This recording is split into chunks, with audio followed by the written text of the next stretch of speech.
Hello, beautiful soul, and welcome to my channel. I'm Sophia, and today I have something super exciting for you. We're gonna dive deep into how you can discover your passion in life. I can't stress enough how important it is for us to live our life following our passion and doing what we love the most. Yes, I know we have responsibilities we have to take care of, or bills to pay, or whatever obligations we have, but still, we still need to give ourselves the chance to follow our passion and every day to be able to wake up excited for the new day. But the problem is, many people don't even know what their passion is. If you are one of those people, then stick around because I'm gonna give you advice and tips on how to discover your passion. And by the end of this video, you're gonna have actionable steps that you can follow and start your journey. Let's go!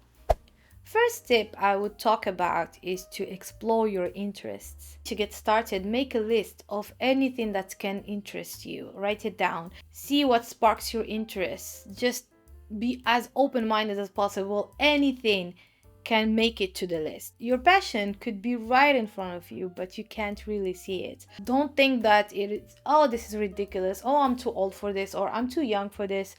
Just write it down. Once you wrote down all your interests, try to see what activities can be related to those interests. What can you do to take action? By exploring all those new things, you will be able to narrow down the ones that resonate with you the most.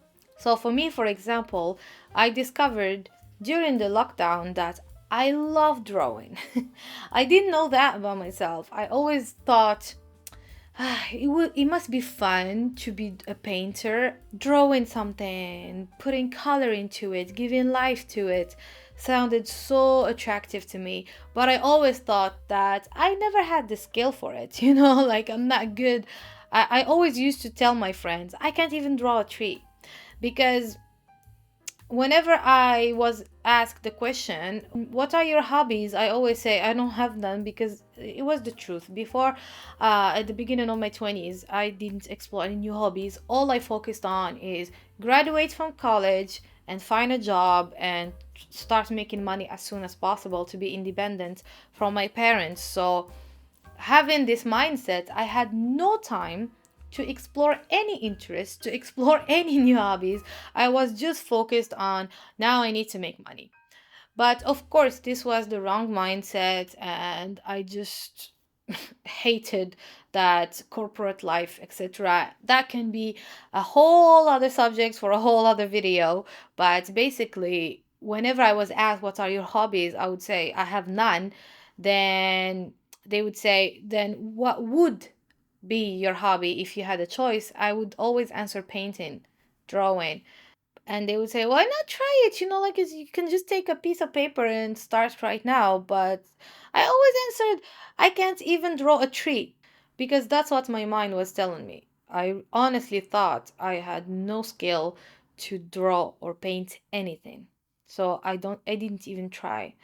But during lockdown, there was nothing to do, obviously. We were stuck in our homes.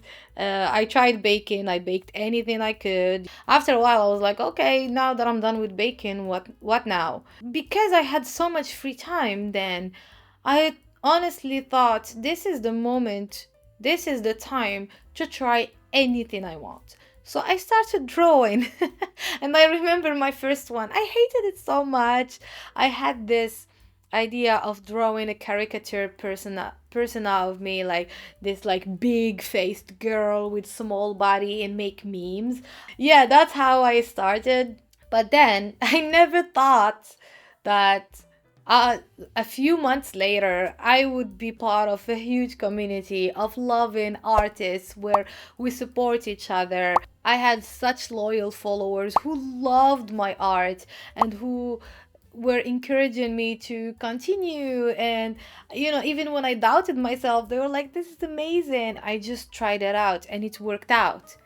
Even without going to art school, even without having any experience, I was able to transfer those emotions I had inside into my painting and from my painting to the people who appreciated it and they really felt those emotions.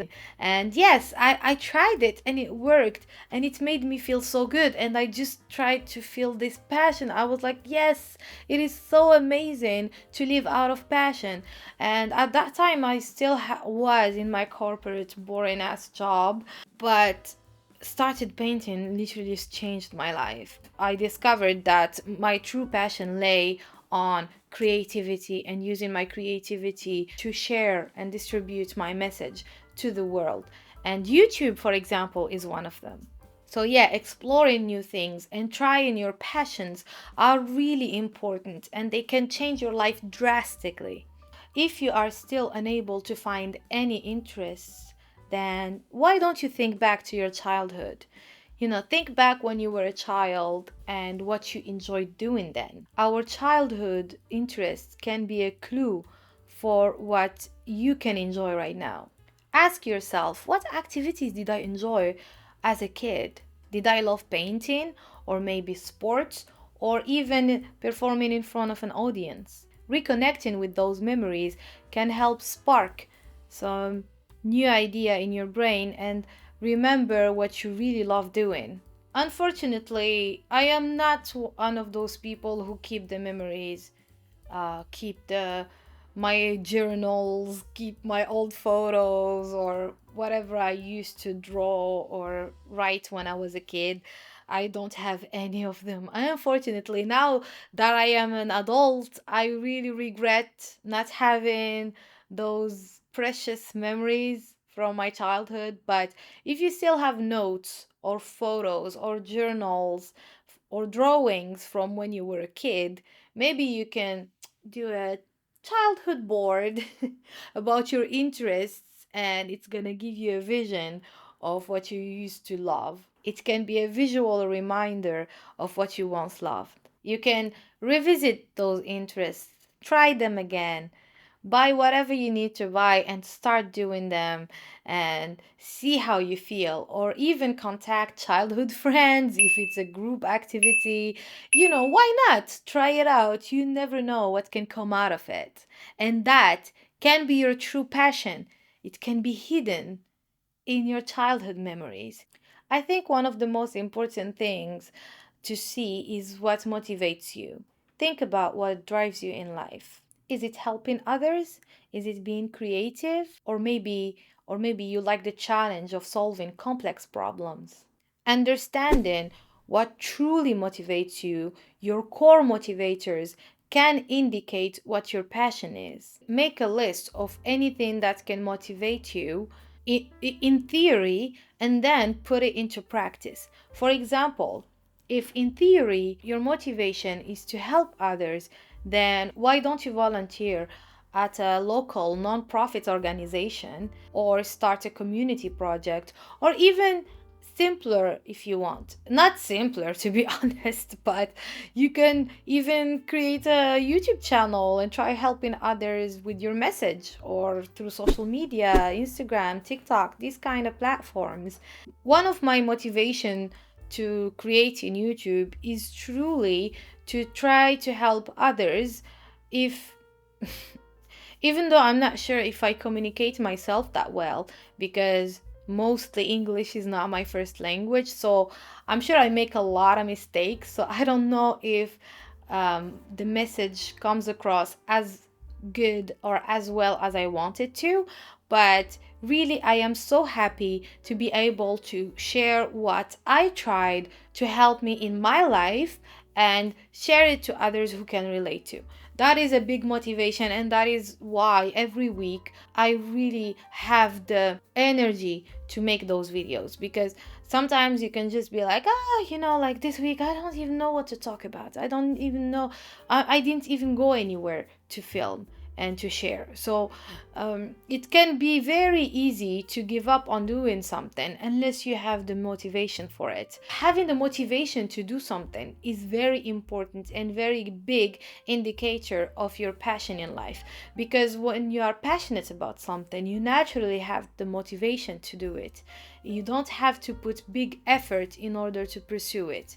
once you decide to, of course, because many people know what their passion is, but they never follow it because they're too scared that it might fail, or they're too scared of other people's opinion, or maybe they think, oh, I have responsibilities, I have kids, I have all of those people counting on me, I can't just give up everything and follow my passion, which I understand. But you also need to understand this if you are one of those people. If you have a passion in life, you need to pursue it. I'm not telling you to quit your job and stop paying your bills and stop, buying clothes for your kids in order to follow your passion. You can take 1 hour a day and invest that into your passion, but you need to do it regularly, and you need to be patient, and you need to be consistent with it. It doesn't have to take you your whole day in order to pursue your passion. You can still be responsible and live a passionate life at the same time. But at least you will have the satisfaction of saying, I tried, or I am living my passion, or I'm glad I tried to follow what I'm passionate about, rather than at the end of your life, you look back and you're like, oh, I regret so much not doing that, not doing this. I feel like I lived an empty life. I have nothing to take with me, and that is the absolute worst and saddest thing that can happen to you. So I don't think that not having time or having obligations is an excuse not to follow your passion.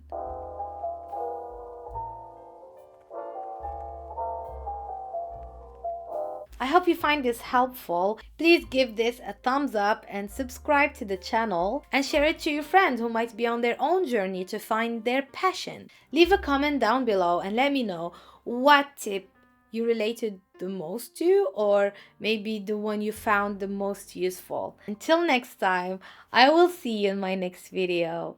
Thank you for watching. Goodbye, beautiful soul.